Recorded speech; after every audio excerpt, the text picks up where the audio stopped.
ನೋಡು ಚೆನ್ನಾಗಿದೆ. ಲಗ್ನ ಎಷ್ಟು ವರ್ಷ ಪಲ್ಯ ಕರೆಕ್ಟಾಗಿ ಮಾಡ್ಲಿಕ್ಕೆ ಬರಲ್ಲ. ಲಗ್ನಾಗ ಎಷ್ಟು ವರ್ಷ ಆಯ್ತು?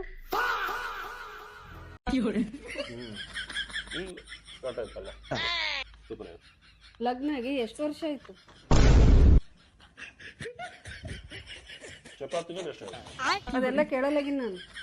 ಲಗ್ನಾಗಿ ಎಷ್ಟು ವರ್ಷ ಆಯ್ತು? 4 ಹಾ 8 ಹಾ ಅದು ಬಿಡು. ಚಪಾತಿ ಲಗ್ನಾಗಿ ಎಷ್ಟು ವರ್ಷ ಆಯ್ತು? ಪಲ್ಯದಾಗ ಶೇಂಗದ ಪುಡಿ ಹಾಕಿದಂಗೆ ಕಾಣಿಸ್ತು, ಅದಕ್ಕೆ ಬೆಸ್ಟ್ ಆಗುತ್ತೆ ಪಲ್ಯ. ಭರ್ಜರಿ ಮಾಡ್ತೀನಿ ಆ್ಯಕ್ಚುಲಿ. ಲಗ್ನಾಗ ಎಷ್ಟು ವರ್ಷ ಆಯ್ತು?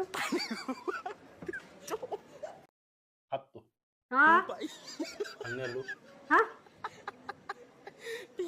ಚಪಾತಿ ಪಲ್ಯ ಬೆಸ್ಟ್ ಇದೆ ನಮ್ಮ ಮಾತು. ಲಗ್ನಾಗ ಎಷ್ಟು ವರ್ಷ ಆಯ್ತು? 12 14 ಹಾ 15. ಲಗ್ನಾಗಿ ಎಷ್ಟು ವರ್ಷ ಆಯ್ತು? ಹೋಲಿ ಬಿಡಲ್ಲಿ ಚಂದಾಗ್ಯದ ಚಪಾತಿ ಪಲ್ಯ ಎರಡು ಚಂದ. ಲಗ್ನಾಗಿ ಎಷ್ಟು ವರ್ಷ ಆಯ್ತು? ನೋಡು ಚೆನ್ನಾಗಿದೆ. ಅಪ್ಪೋ ಇಷ್ಟು ಅವ್ರು ಬಿಡಲಾಗಿದ್ದಾರೆ. ಚಪಾತಿ ಪಲ್ಯ ಚಂದಾಗಿದೆ. ಲಗ್ನ ಆಗಿಲ್ಲ ನಮ್ದು. ನೀ ಯಾರೇ ಗೊತ್ತಿಲ್ಲ ನನಗೆ. ಗೊತ್ತೇ ಇಲ್ಲ ನೀ ಯಾರ. ನಾನು ಲಗ್ನಾಗ ಎಷ್ಟು ವರ್ಷ ಆಯ್ತು?